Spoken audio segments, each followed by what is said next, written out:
5th coming in. Hey, Danny, I just told Jim Mallory, I got a flyer for the Transit Authority golf outing. So it came to me. So I copied you and Frisbee and Mallory on it. Okay. I just emailed it. So No, I don't play golf, so. I've been told I don't either, but Yeah, I got one from Brady Township today. yes, Yep. that's I what it did is. too. I got that Eh. too. Yeah, you guys can go play in my place, okay? They Hey, have as to long as we don't play have a right- quorum, who wants to team up? I like how government dollars is being used to send it out to Was it addressed President, Village of Vicksburg? All right, I think I've got Tim and Ryan in. So we have started recording. Since there's a quorum, let me see, 1, 2, 3, 4, 5. I'm waiting on Steve Goss, who I know, I believe.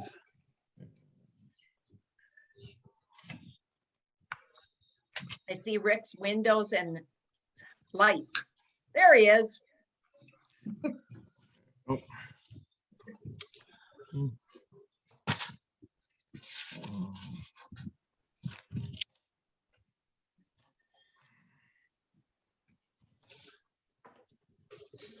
We'll also have Jared Balka as a panelist, who's our attorney. But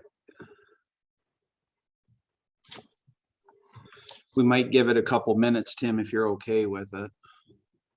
Tim, are you gonna put the thing up on the screen that we're supposed to say when we're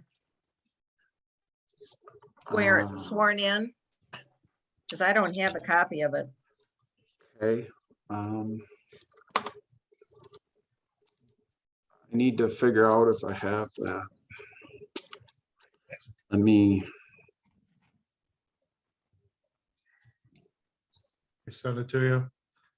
I'll call what I sent out, but I've got to send it over to my, I have to send it to my Gmail because I don't.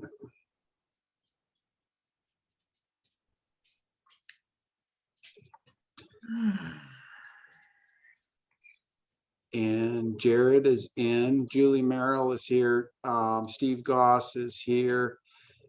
Tim, give me 1 minute so I can pull that off Gmail, okay? I've just sent it to Gail. Tim, you're muted. I said I can read it to her and she can write it down real quick. I Oh, just. come on. I just forwarded it to her. You forwarded it to me? How do I get did. to it? How do I get to it? Yeah, just a second, Gail. I should be, take me 1 second here. I'll have it.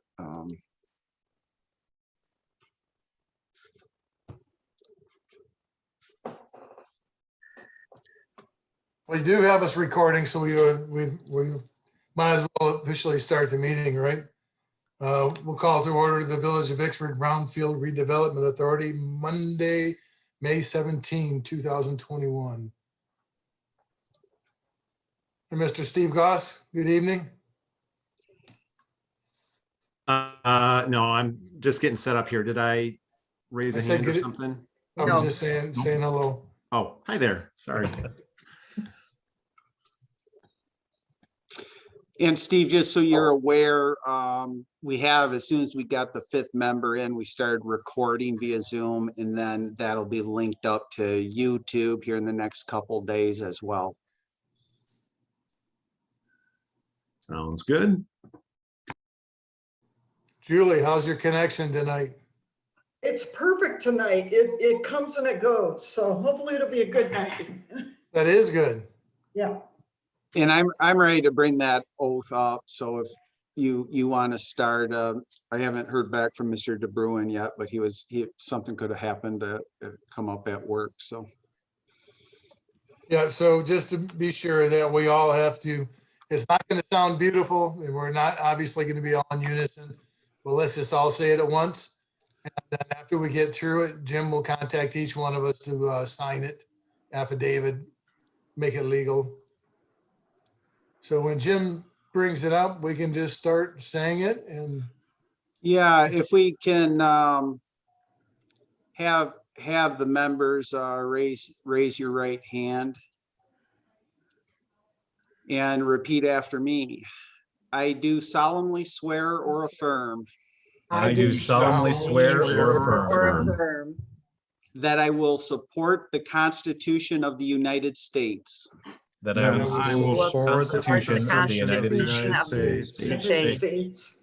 and the Constitution of this state, and the and the Constitution of this state, Constitution of this state, and that I will faithfully discharge And and that I will faithfully faithfully discharge discharge the duties of Brownfield Redevelopment Authority Board the the duties of duties of Redevelopment Authority Authority Board Board Authority Board in and for the Village of Vicksburg, in in and for the Village of Village Vicksburg, of Vicksburg, County of Kalamazoo, County County of of Kalamazoo, Kalamazoo, and State of Michigan, and State and of State of Michigan, Michigan, according to the best of my ability.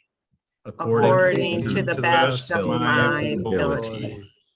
Okay, and that term will go through November of 2022.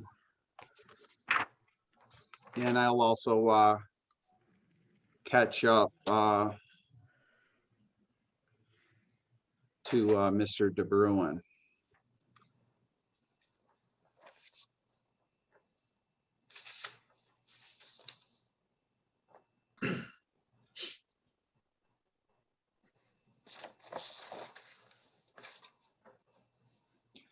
I'm gonna, just a second, Don is actually on a phone call on the phone. So Don, can you unmute your phone?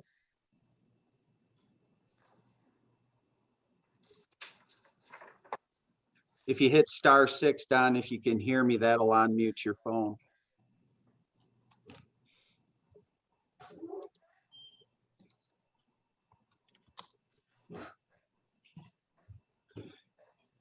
I'll ship them a text and we can catch them up.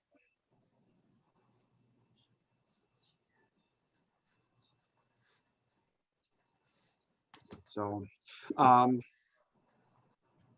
back to you, Mr. Frisbee. well, we need to do roll call if you will, please, Jim. Sure.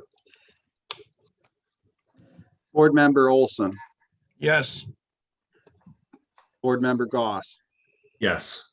Board Member Holmes, Board Member Holmes. Muted. Yep, he'll unmute. Yes. Board Member Keller, Yes. Board Member Reister, Yes. Board Member Merrill, Yes. Board Member Wagner, yes, Chair Frisbee, Yes, and Mr. De Bruin, *6 would unmute you if you can hear us. All right. that's too bad. Well, just a second, he might be coming in now on a computer. So we've all had to deal with this in technology. There he is. Don, can you hear us, Mr. De Bruin? Great. Fantastic. If I can real quick, we will read you your oath. If you can raise your right hand, please.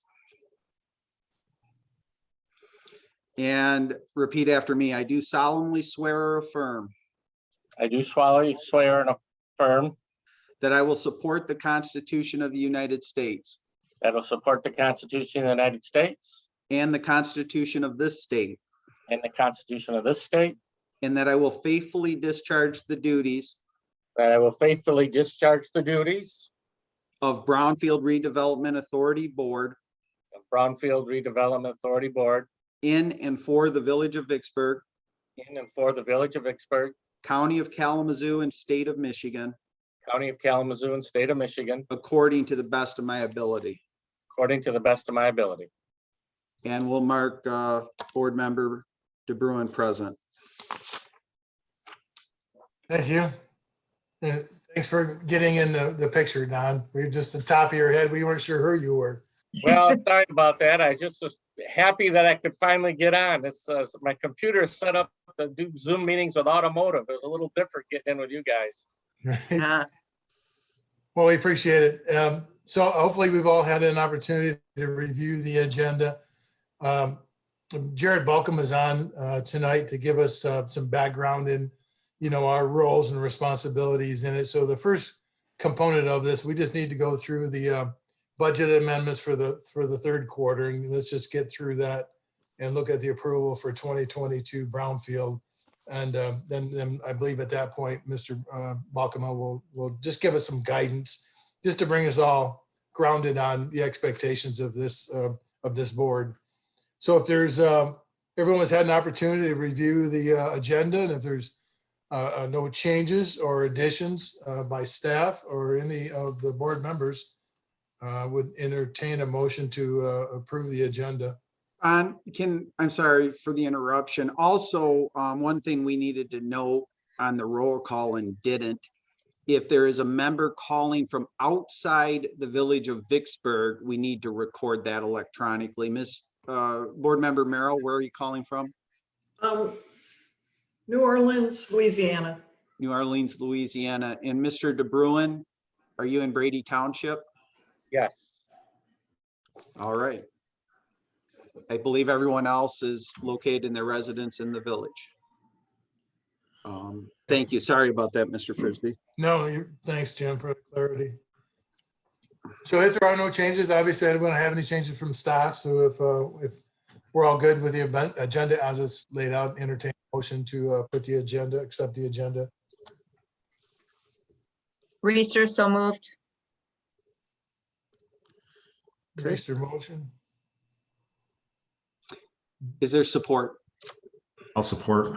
Mr. Goss with the support, and all, be it that we're electronic, all votes will be via roll call. Support of the agenda, Board Member Olson.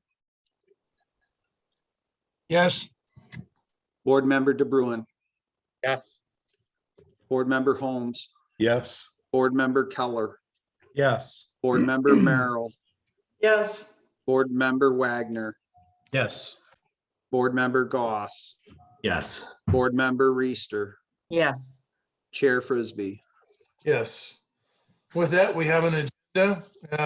Next item is a consideration of the 2020 and 2021 third quarter budget amendments. And Mr. Mallory will touch on those if you would, sir.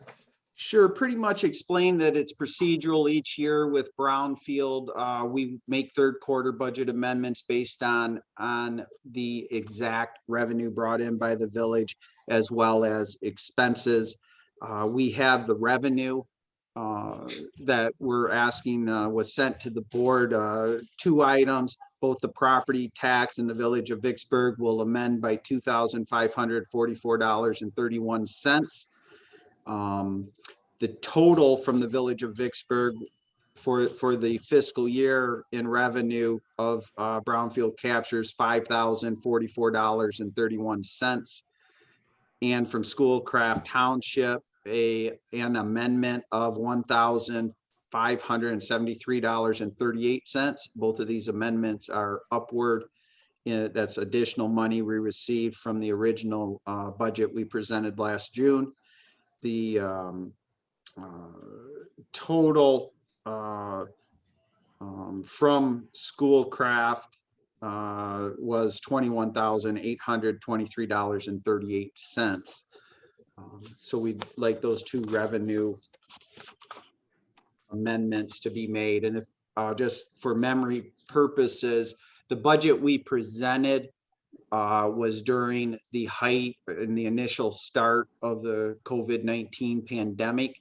So we conservatively estimated all of our revenue and all of our funds But this accurately depicts how much revenue was brought in. Once we get, and Mr. Belka at the end, we'll talk about those systematic procedures, how the village collects the money specific to the brownfield plans we have. So staff is recommending approval of both amendments. Are there any questions for staff? Well, hearing none, and if there's no further discussion, entertain a motion to accept the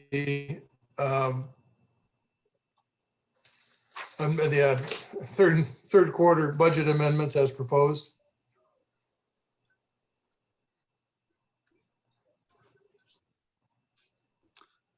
Board Member Keller, so moved. I saw Miss Board Member Merrill's hand. Support.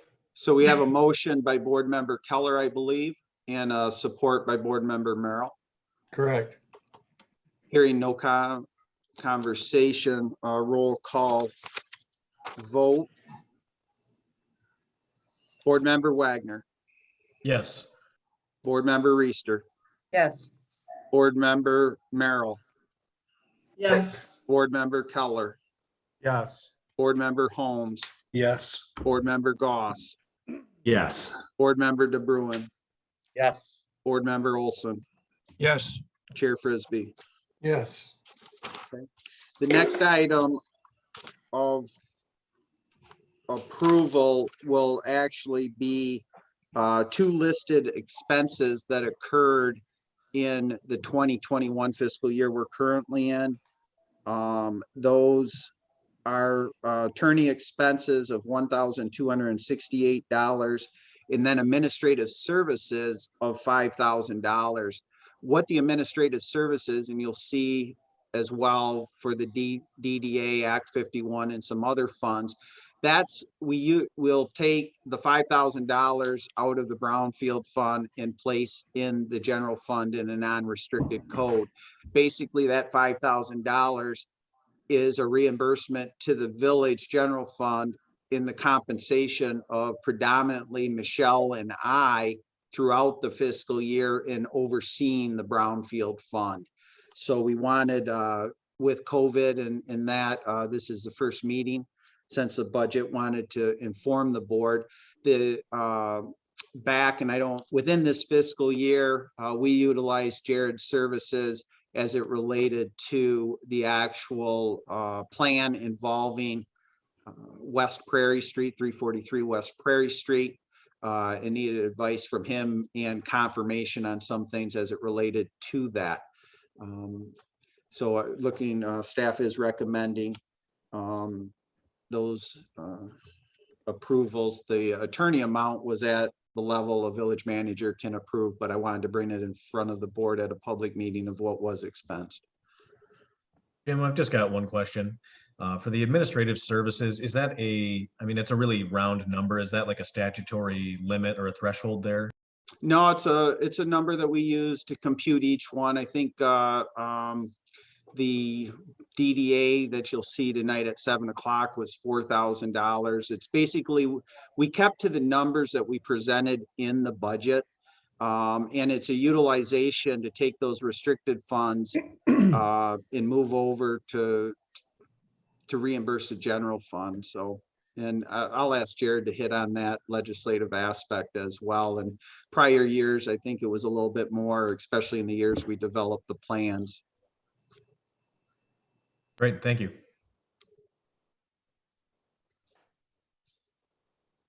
Any other questions, comments? If not, either, as Jim said, it's his purview to approve this. He was just doing it. So if we get someone just to make a motion of approval for the attorney expenses of $1,268, administrative services of $5,000 for the 2021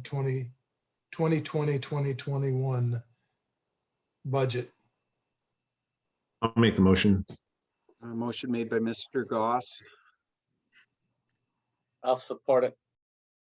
and Board Member DeBruin with the support. Here, no other conversations, a roll call vote. Board Member Wagner, Yes. Board Member Reister, Yes.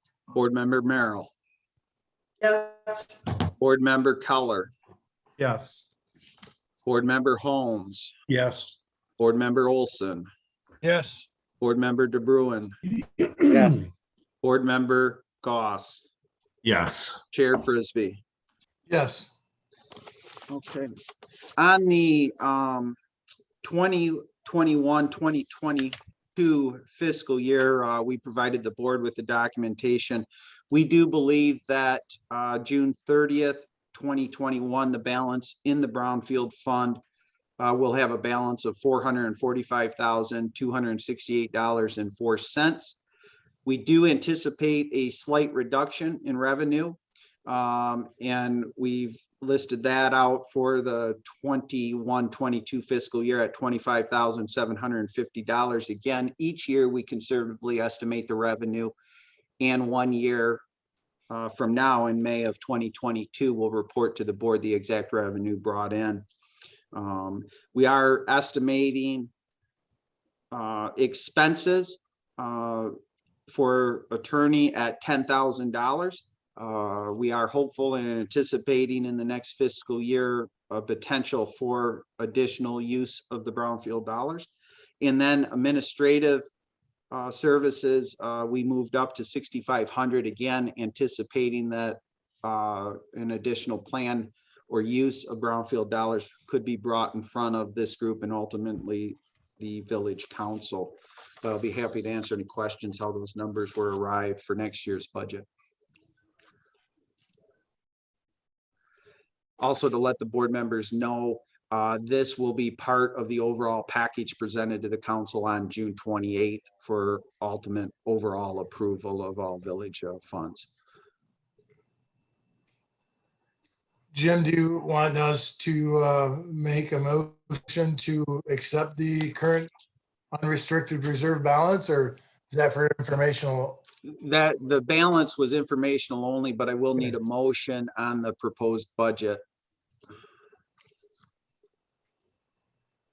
So if there's no further questions, I'd entertain a motion on the 2021-2022 budget.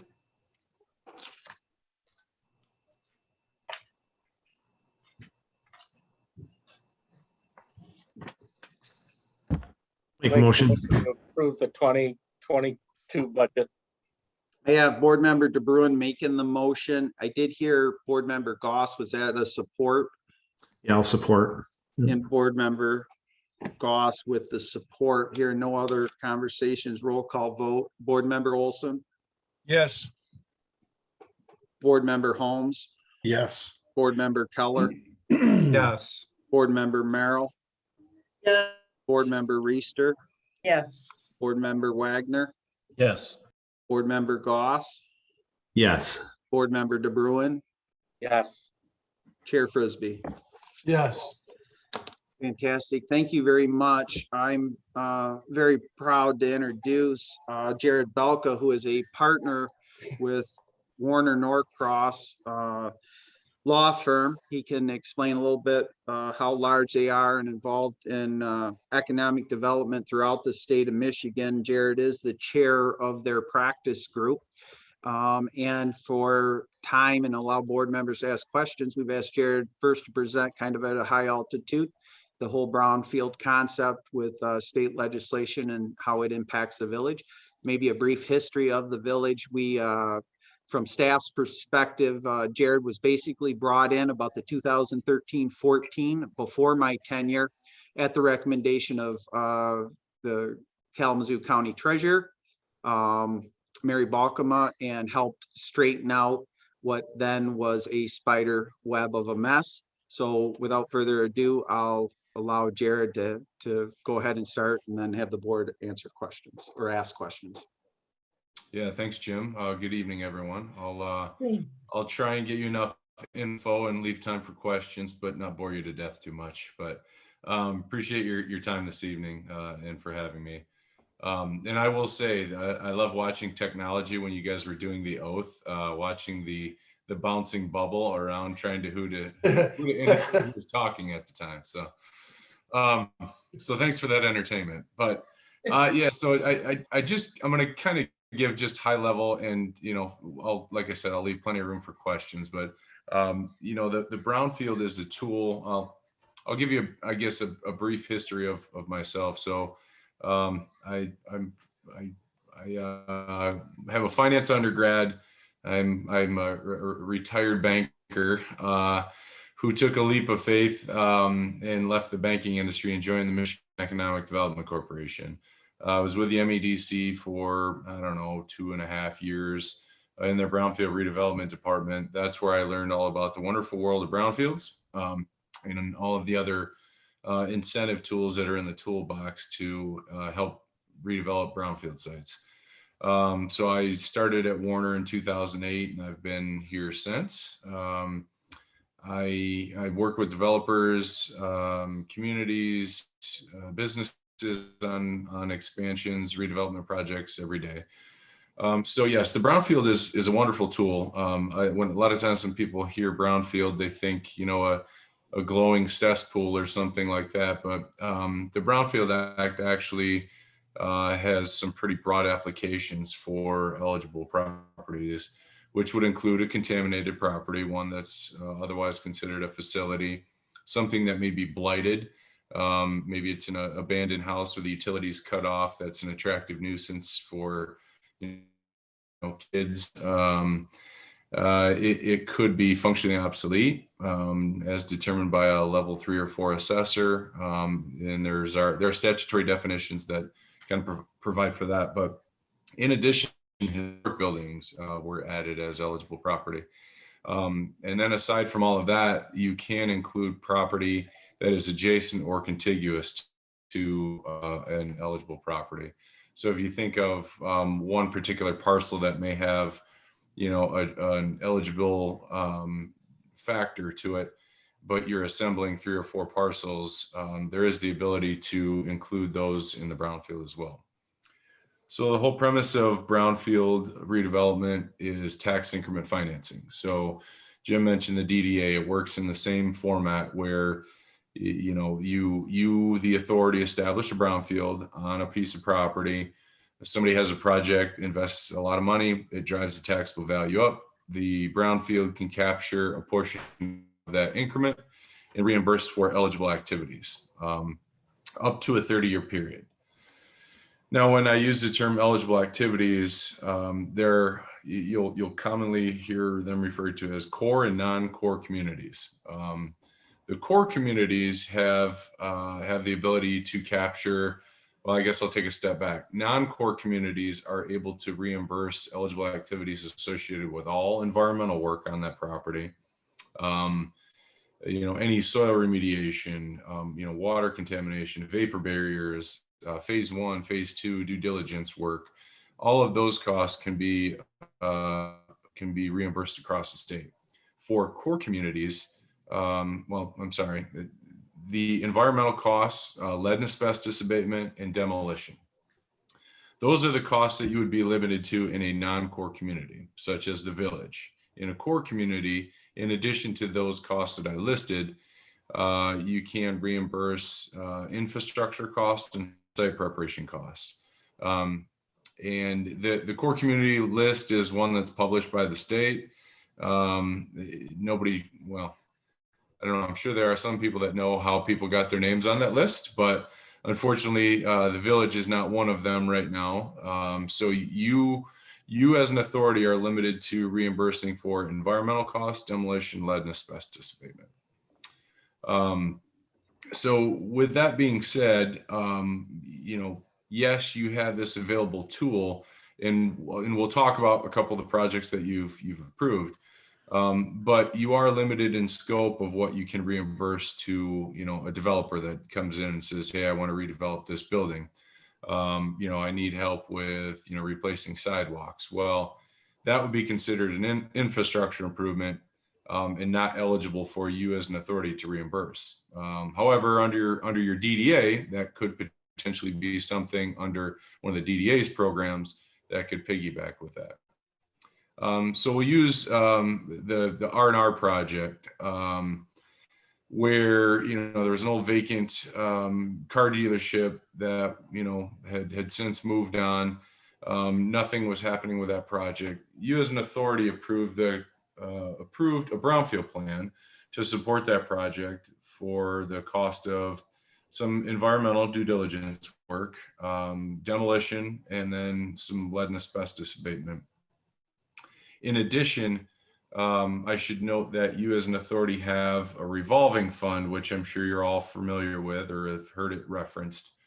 That was established from the Angels Crossing project that Jim noted that we got cleaned up and back on track. So with that, there is a revolving fund that the authority has the ability to essentially either grant out or loan out to projects that can be paid back over time through the tax increment financing aspect.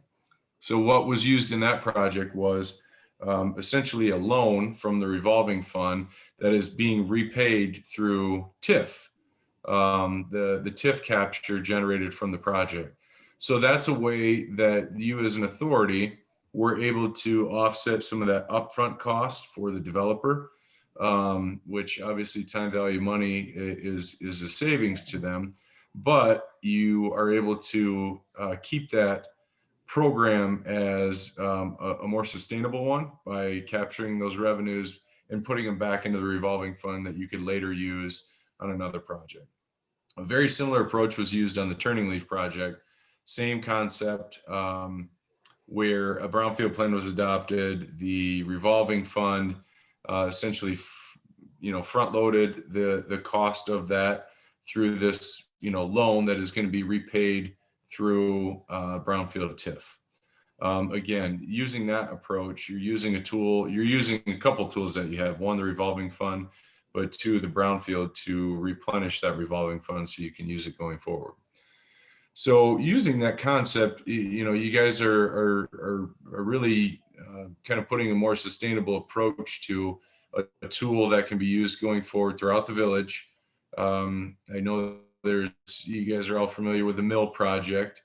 That particular project went through the county brownfield authority, which still needed concurrence from the village to adopt that plan. But if you're within a county as an authority, you may go to the county as opposed to the local. But the two examples I used there were done locally, which allow you more flexibility and control on how you structure those. I think I've kind of hit on all the really high points, but I am happy to answer questions or expand on any one of those. I kind of wanted to just give the kind of Brownfield 101, remind everybody, what the purpose of this tool is. It's one that you have in your toolbox. It's one that you've successfully used on previous projects. Jim kind of highlighted some of the dollar amounts that are being kicked off from some of those projects now. So it's good to reflect back on those and see, what impact, not just revitalizing, an underutilized building, but actually financially, contributing to the bottom line through the TIF component. And I should note one question, through the TIF, it doesn't capture 100% of the increment. Debt mills and such are excluded. So, any debt mills out there for the school or such, those are not captured through the brownfield. They receive 100% of that benefit from the increase. So Jim, Jared, could you give a definition real quick of core community or non-core? So the core community, there's actually a list, and I can circulate that. I can get that to Jim and he can circulate that to you. But it's a list, it includes some of the larger cities or more, I guess, you've got Grand Rapids, Lansing, Flint, Detroit, Kalamazoo, some of the larger municipalities, although the village of Baldwin is a core community. So that's where I say, I'd love to be able to tell you what formula was used to come up with those. But I'm not sure how they came up with the original list, but So there's a list, not an actual. Correct. Yeah. 3,200 people in a community, you're non-core. 33 or core. Okay. It's not based on, a census tract or anything like that. To my knowledge, again, that's one of the kind of unknown things that it was, this list was pumped out, and anytime that the possibility of adding communities to it has come up, that kind of gets quickly shoved under the rug. Although a couple years back, they did amend it. But I think it was done very late at night, and then all of a sudden a new list came out. So, Yeah. Well, I interrupted another board member, so I think it was Ryan. Oh, just a quick comment on that. Jared, is that list done at a state level then? it is. Yep. So, and if anybody's familiar with the term, the Obsolete Property Rehabilitation Act, that actually includes the list of the core communities. So the list I'll send over will make reference to that. But that same list also, some of the property tax abatements are limited to the use in those territories. So, again, at first glance, initially they're more kind of the urban communities with big cities with, maybe an older history with a lot more inventory of, older buildings that, may need some attention. But again, there are other communities where you kind of look at, like, again, I'll use the Village of Baldwin. I actually did my first ever Oprah in the Village of Baldwin this past year. And, they're certainly not a large municipal entity. So. I'm sure there's other questions. Mr. Holmes? Hi, thanks, Tim. Hey, Jared, how are you? Thank you for joining us. Thanks for having me. I'm here in my closet. It looks like I must have a few lights out in my. Well, I'm under the sun lamp apparently here. So. Yeah. Sorry about this. Just some questions. This is my third year being on the commission, and so it's nice that I think the more that you're exposed to the information, it kind of stimulates, more thought and just trying to get a deeper understanding. And so you mentioned that we have the capacity to extend loans or grants. Is that correct? Yes. So through the revolving fund, that is correct. But it needs to be used for eligible activities, which would be if you're redeveloping a property, if you wanted to grant them out money to complete a phase 1 or phase 2 site assessment or a baseline environmental assessment. I'll go back to the core community non-core. Since the village is a non-core, you could support the cost of demolition, lead and asbestos abatement. But unfortunately, those are the categories that it's limited to. Okay. I just wanted to make sure, not that I don't think we're looking to grant any money. It seems to be that the projects that we've done so far, we've loaned them the money. Again, with them paying it back. One of the things that I've realized is that in my 3 years is that, first off, the visibility that's been given to this is great. I mean, just as we've seen tonight, it's very straightforward, easy to understand. Saw a letter that you sent to previous administrations here in the village. Jim mentioned that you had to go through some settling to clean some things up. So it's obvious that there's a little bit of getting aligned, I guess, for lack of a better word. And so, one of the things that in looking at it now from the prism of that things are very clear, we're almost like a field of dreams. We're waiting for people to come to us. We have, over $400,000 and we're waiting for these people to access this money. And one of the things that is a struggle for me is I look at our community and I realize that we're in a phase of redevelopment right now, but we're all waiting for this big event to happen. And the big event's the mill. The village is investing over $10 million in streets and infrastructure. And I always say from a year from now, from 12 inches down, will be beautiful. It'll be an incredible place to look. But unfortunately, 12 inches up, we're going to have some dated, tired buildings. And I just wasn't sure. One of the thoughts that in talking with people was, is there the ability when you look at downtown at some of these buildings that have lead paint, asbestos, You have owners that really don't have the financial ability to really, fund these. Is there any way to do a private public venture through this where we can work with some of these building owners, not necessarily to give them the money? It wouldn't be a loan, it'd still be a grant. But in funding the removal of some of those things, I'm just curious what your thoughts are on something like that. Yeah, that's certainly a possibility, that you could look at. And I would encourage the board to look at, go back and look at your policy at that point, right? So, most would come up with some kind of program where, it's maybe a defined amount. Typically what ends up being a little more applicable in those are programs through like the DDA.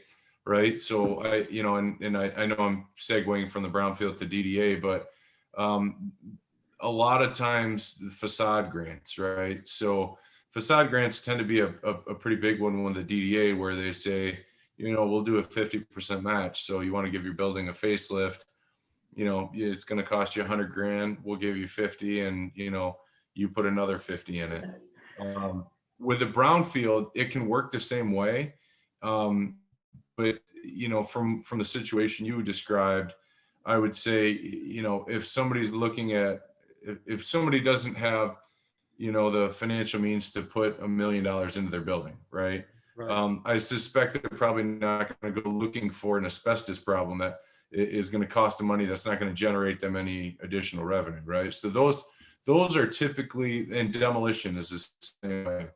Those are typical costs that are incurred when you're looking at a significant undertaking, right? So you're going to spend $500,000.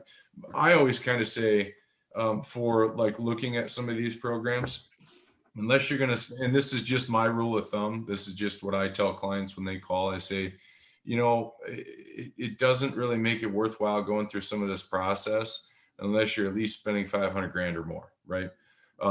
So it certainly is a possibility. It would be one that, you as a board would take into consideration, right? Am I going to give you $50,000 to, get the asbestos out of your building, when, maybe a good portion of it is behind the drywall that you're going to have to rip out to get to it too. So, Right.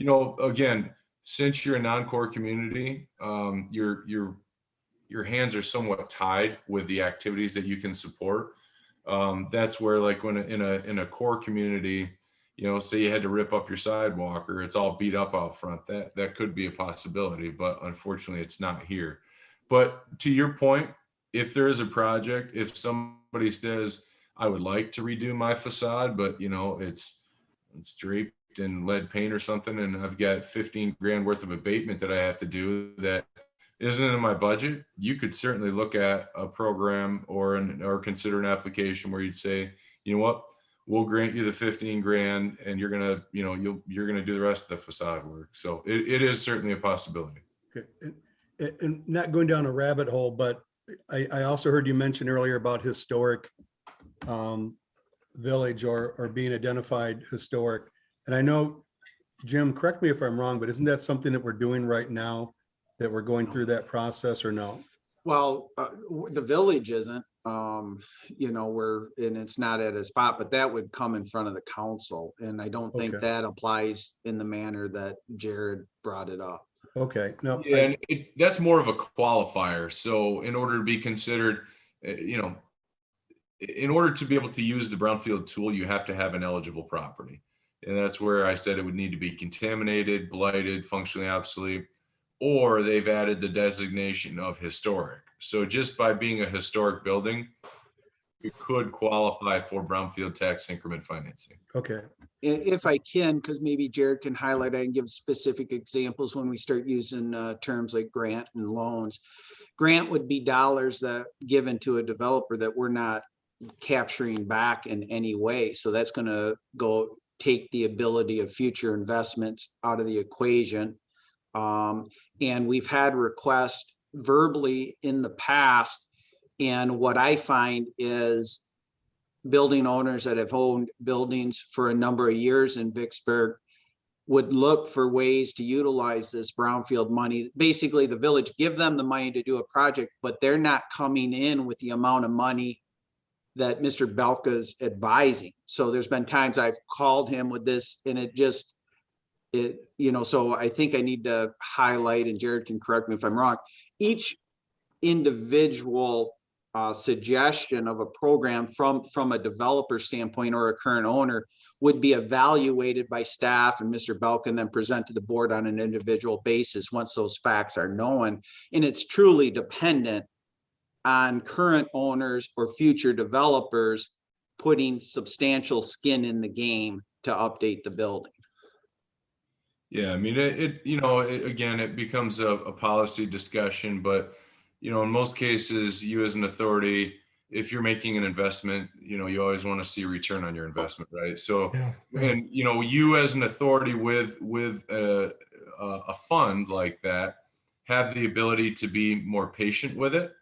And that's how the Turning Leaf and the R&R project were structured, is to say, well, we, the authority, you complete your project, you submit your costs in, we'll cut you a check for those eligible activities, and then we'll be the patient one to sit back and collect that TIF over time to replenish the fund. So Right, I don't want to jump in, but I don't want to give everybody a chance to ask a question if they so desire. Mr. DeBruin, was there anything you would like to ask or comment? And while he's on mute, now Julie Merrill put her hand up electronically. Yeah.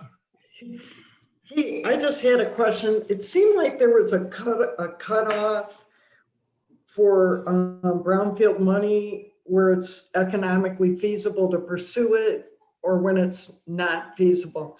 Is that amount $500,000 before it becomes feasible? Because that really helps clarify it for most, small scale people. So Small scale places. yeah, that's typically been my rule of thumb. Okay. I'll give you an example though. If you have somebody coming in that wanted to put, $200,000 into, an old gas station, and they want to make it an ice cream shop, I don't know, I'm throwing something out, but, and as part of that, they need to do their environmental due diligence, right? So they've got to do a phase 1, phase 2, and a baseline environmental assessment to make sure that they don't become a liable party. Somebody could come and say, hey, you as the authority, would you be willing to, work out a grant of sort to pay for my site assessment? I know it's not a big project, but it's a couple $100,000 and every little bit helps. You as an authority could consider doing that. So I don't want you to think hard and fast is 500 grand. It's as Jim alluded to, it's a case by case situation where, you need to take it into consideration, and it depends what the ask is, right? So if Mr. DeBruin, did you? I don't know if this is an appropriate question at this time, but is there any prospects out there for investing the money that you can talk about, or is this just an informational meeting? It's just informational, Don, at this time. We're constantly looking at all opportunities for the village. I can share with, this board, I have with the council, Kelsey Credit Union, we worked on 7 or 8 months and didn't inform the council. And we don't until we know it's crossed a certain level and it's coming closer to actually occurring. There's been, we had excellent news recently on Mackenzie's Bakery. I was aware of that for months prior, but when you're asked by people to keep things quiet until they want to announce it, that's what I do. And I've tried to live that for over 30 years. So I can say, yes, things are in the works, but no one needs to get excited. We're at the bottom of the roller coaster as it starts clicking, each click up the hill. And once we hit the downward cycle, I'll let you know, get ready to ride. Same thing for Mr. Goss, if I may. And Steve, you have any questions you'd like to ask? No, thank you. I always appreciate the overview. It's helpful. So thank you, but I'm all set. All right, sir. Ms. Reister? Oh, I'm good. Am I missing Mr. Olson? I'm How good. could I? Yeah, I'm fine. Thank you. All right. Mr. Wagner? We actually managed to touch on all the bullet points I'd written down before the meeting, so I think that was pretty well covered. Thank you, Jim and Mr. Belka. I appreciate it. Thank you. Excellent. Well, that works out perfect. It'll give us all time to stretch our legs before our council meeting at 7 o'clock. If I can, Tim, I just, in less than a minute, want to thank Jared. He's an absolute expert across the state of Michigan.